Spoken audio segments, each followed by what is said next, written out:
Welcome everyone to Mail Fuzz TV. I am Peter and today I'm going to be talking about Agatha All Along, episode 5. It's called Darkest Hour, Wake Thy Power. So spoilers for the episode. This is a Patreon sponsored review, so thanks to Alison for picking the show. This was a shorter episode, which, I mean, as soon as I saw the runtime, I was like, oh, this is a bit on the lean side.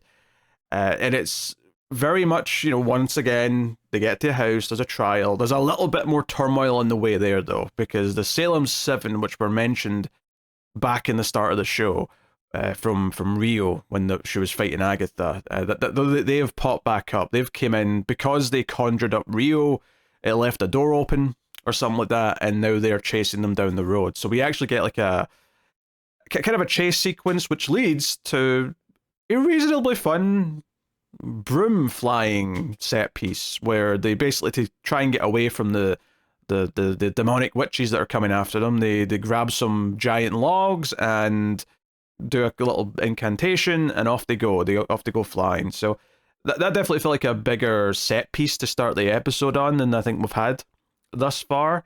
Obviously it's been very focused on kind of the trials and going down the road and all that stuff. Which is still here. We still have a house. We still have them in a theming sort of dress style. In this case, it's the 80s, where they're in a slasher movie, which, to be fair, does appeal to me as someone who's a fan of 80s slasher movies. Seeing them with the curlier hair. I think Jen's got braces on to sort of like emulate this idea that they're all meant to be teenagers here, even though, other than teen, obviously, none of them are close to that age, but that's kind of the vibe it goes for. And the trial in this one is about contacting the dead. So we get a Ouija board episode, effectively. And if I was to critique this, first off, I would say that the length of the episode and like how quickly it speeds through what happens in the trial did make it feel very rushed to me. It felt like you could have done like an extra 10-15 minutes of actually building up the tension and fear of contacting some sort of spirits. What do they want? Where's that going? Like, there could have been a bit more to that, and it felt like it was just kind of wanting to get to the punchline, if you will, as quickly as it possibly could. And I'm not sure why that's the case. Like, I mean, maybe they just didn't write like a more in-depth story or whatever, but I can't imagine like it was a budget concern. Like, typically once they're in the trial and they're in the house that they're setting the episode in, like, they're basically in one location, so it's not like extra time. I mean, yeah, shooting hours are a thing, but I don't know, it felt a bit strange to me, like how quickly it seemed to want to just get to the point. And the episode does have a big ending. It does have a big sort of mic drop of like, here's a bigger hint of what's going on. The stuff with teens evolving, and we get kind of a reveal to an extent. I feel like people who read Marvel comics and know these characters know exactly who Teen is at the end of this episode. I have a vague idea. Funnily enough, I kind of said, oh, it's Marvel's version of Clarion the Witch Boy, because I'm more of a DC guy and I know the equivalent character in DC. I don't know Marvel well enough to actually know who this is, but I've got a vague idea that I think I know, I just don't know their name, and I don't really know much about them, but I think I've seen them pop up in broader stories or even playing Marvel Puzzle Quest or something stupid like that. But I couldn't tell you their name. I have no idea. It seems like at the end, I mean, we'll come back and talk about the stuff in the cabin, the house, but it seems like by the end of the episode, the sigil, the spell to stop Teen from saying who they are, is broken because it's not needed. And it seems like the way it's broken is because Agatha's figured out who this is, and therefore the spell breaks. And it seems like the spell was put on Teen by themselves to be convincing, to get everyone on board for this trial, this journey down the witch's road. What they want is another question entirely. But upon kind of revealing who it is, and not saying it out loud, but just sort of implying they know, like that Agatha knows who it is. The end of the episode, Teen like reveals their power and kind of starts to make everyone sort of get buried in sand, except notably Rio, who stayed back to deal with the dead body of Alice. Which, yeah, Alice died this episode. That's something to mention, and I'll talk about that in a minute. But yeah, the ending is like, it feels like a big deal in some ways, but I also felt a little bit deflated by it. I guess maybe it's just because there's a lot more interesting intrigue in the relationship between Agatha and Rio to me, because it suggests so much history and it suggests like there's a complex relationship there, and I think this episode does add a few little elements to that throughout. The teen mystery's not been my favorite, and I think Teen's probably been my least favorite character. So it's sort of pivoting into them being the most important one because they've got the big reveal and all that stuff. It was a little just kind of shrug inducing for me at the end of this.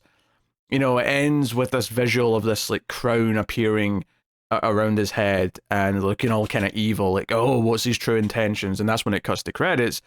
And I'm like, okay, all right. And it probably doesn't help that it's such a short episode that it felt like we barely got a full meal, as it were. It's something I often complain about streaming shows, is that sometimes they don't like give you a full beginning, middle, and end, and a full fulfilling chapter of a story in each of their episodes in a way that a lot of more traditional TV has kind of like refined over the years. It's something that Penguin's doing really well right now over at HBO. Well, it's technically on a streaming service, it's still HBO. Admittedly, Disney Plus's problem tends to be a little different from other streaming services. Like Netflix and places like that who put out the binge style formats, their problem is that they tend to just treat it as one big thing, and they don't really have episodes that feel like they stand out on their own, so it feels like a big long slog getting through it. I feel like Disney Plus's shows have the opposite problem in some ways, where they're really short typically, and it does feel like a movie that's been cut up, but bizarrely, and I suppose this is a good thing, they don't have as much padding as like a Netflix show would. And again, I'm not speaking of every Netflix show. I'm saying of a broad problem with a lot of the shows that I've seen on Netflix. This doesn't have that problem. It just doesn't feel like fulfilling enough in each chapter. And I remember that even being the case all the way back in Wandavision. Like feeling like, oh, there's some nice ideas in here, but I don't feel like I'm getting enough out of each episode. Like there's a full story to enjoy. But you know, and I'm bringing it up here in this one because I feel like this episode was particularly shortchanged in that respect. It's by far the shortest one, and it feels it. So, yeah. So I don't have a lot of big takes to make about Teen at the end. I mean, I guess I just need to wait and see what he actually wants and what the purpose of this whole trip is. Already seems pretty powerful. So is it just about getting more power? I don't know. I think the more interesting thing in this episode are the hints again towards Agatha and Rio's past. In particular, the thing that stuck out to me in this one is this idea that Rio was quite quick to just want to kill Agatha. And we know she's wanted to kill Agatha in the past, but last episode really sort of added some layers to like them caring about each other and suggesting some things. This episode, I think, takes it a little bit further and makes it... It's got a really interesting little moment here where they think the trial is about having to kill Agatha, right? That the spirit, whoever they're talking to, wants Agatha dead, and Agatha's trying to weasel her way out of it, whatever. But everyone seems on board to just kill her, except Teen, ironically enough. And Rio seems game for it. However, once it's revealed that the spirit from the Ouija board is Agatha's mother, who tried to kill Agatha, right? And we get reminded of that in the previously on. That was what the big flashback story in Wandavision, where the Coven tried to kill Agatha. But instead of killing her, you know, zapping her with powers means that Agatha can absorb the power, and it killed the Coven. And ultimately, that's what happens to Alice here, is that Alice is trying to save Agatha from being possessed by her mother's spirit, but in doing so, Agatha just, like, almost automatically just saps up her power, and Alice is left dead.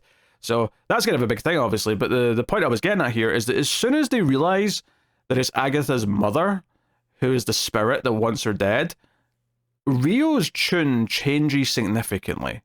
Like, she immediately is, like, like mummy, right? She's very quickly saying, no, like, I'm not like giving her mother that like satisfaction. I'm not doing that. Like, the way Rio reacts to Agatha's mother being around, it really does feel like a spouse of someone who knows that their partner's parent was abusive or something like that, where they take it very seriously and they're not entertaining anything. And like, it seems like Rio hates Agatha's mum for what she's done to Agatha. Despite however Rio feels about Agatha in a one-to-one sense, it seems like they really despise her.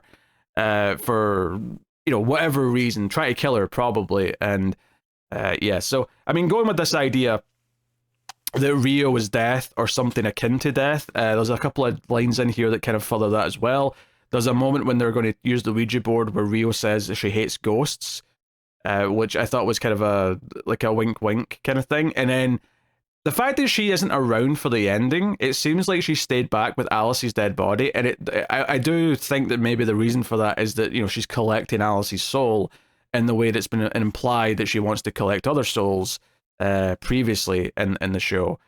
So yeah, I think they're really setting up like this idea, especially since actually the first thing that the Ouija board says is that death is here, and that might just be referring to her, like she is death, and she's the one collecting souls, and you know, I don't know, but I think the build up of what happened between Agatha and Rio is the most compelling for a few reasons. One, it's a little bit more nuanced than just, oh, there's a mystery about who someone is. Like, you know, who Teen is just a kind of a shallow mystery of, we're presented a character and they literally don't even know who they are or can't say who they are. So that's clearly a mystery that we have to tease, but it's very surface level in most ways. The stuff with Rio and Agatha, on the other hand, it presents them as one way where it seems like Rio just hates her guts and tries to kill her in episode 1.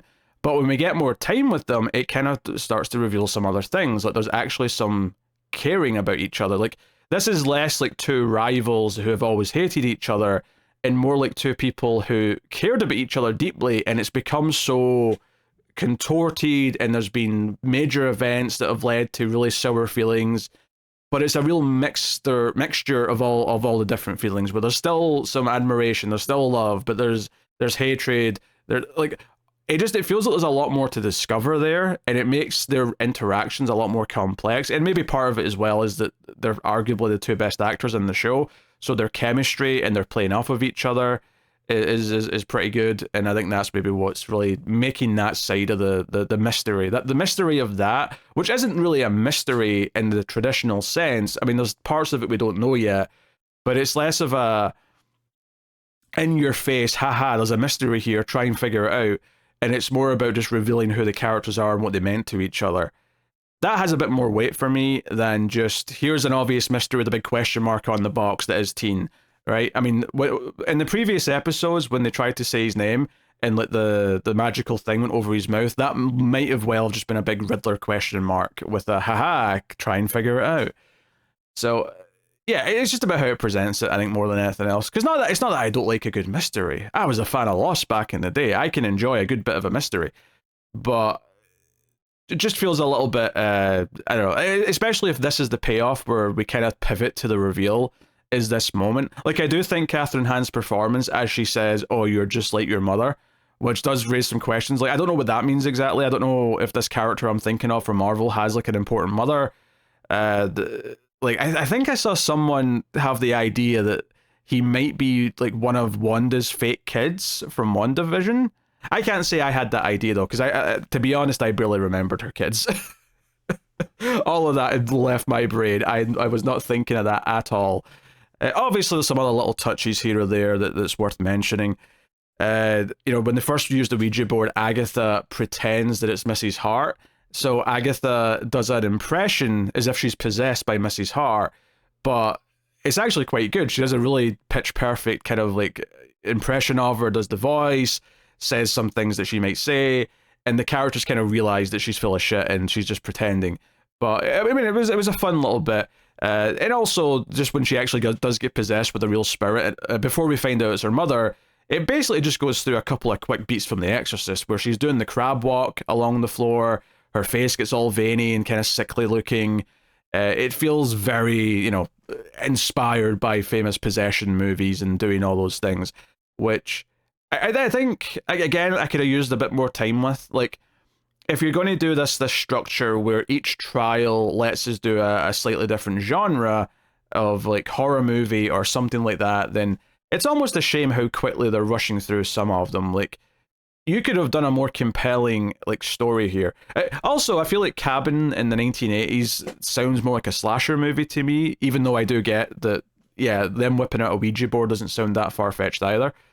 But if you're going to do that, if you're going to do this is our homage, this is going to be our episode that is a possession story, then I feel like it should have went a bit more than just effectively like one or two big scenes before we find out it's the mother, and then it's just directly talking to the mother's ghost about how much she wants Agatha. They need to finish the job. They need to kill Agatha. Yada yada yada. Like, it gets there so quick. Like, we could have done more stuff where they were scared of, because there's like a quick moment where Agatha disappears and they get freaked out and they're looking for her and like, where is she? And she ends up in the ceiling. And she drops down. Like, we could have done a little bit more with some of these ideas. And maybe even used that time to develop the characters a bit further, where whilst they're scared of Agatha and looking for her, maybe they open up a little bit more about how they actually feel about her. Or maybe we get to this point where perhaps they're genuinely worried for her because she's possessed and that she needs to be saved, which would build up better to Alice trying to save her with her powers, and then the tragedy of her dying doing so, and then them blaming Agatha for it. Like, that tragedy would probably hit even harder. As it is, I feel like Alice's death feels very quick and kind of out of nowhere in a sense. Like, it was only just last episode we did her story. We did her I guess we finished it, which is why she's fair game to kill, but it does kind of feel unless, you know, instead of being a full fleshed out character that, like, now we can do new things with because she's past that the curse that she had, she's just been killed off instead. And it almost just felt a little bit like, oh, we're just kind of like, she served her purpose and we're disregarding her now, and we're moving on. So it does make me assume that we're going to lose more characters in the next couple of episodes, and then the final episode might just be Agatha, Rio, and Teen. I think Jen and Lilia are probably done for by the time we get to the last couple of episodes. And it does sort of make you go back and consider, like, how much were they just fodder for the story as opposed to actually being full-fledged characters that are adding something to the themes. And, you know, and maybe they still are in some ways. Like, Alice's whole story was about a relationship with her mother that she didn't quite understand, and that maybe feeds into Agatha and, like, what she did to her son and what they're going to do with that. Or even, indeed, Agatha's relationship with her own mother. You could tie those things together and say, okay, how are those paralleling each other? Alice ultimately realized that her mother was trying to protect her. Doesn't sound like Agatha's mother was. Agatha was like, no, she was born evil. She was always going to be evil, and there's nothing we can do about it, so we should just kill her. Which, I guess I respect them for sticking to their guns on that.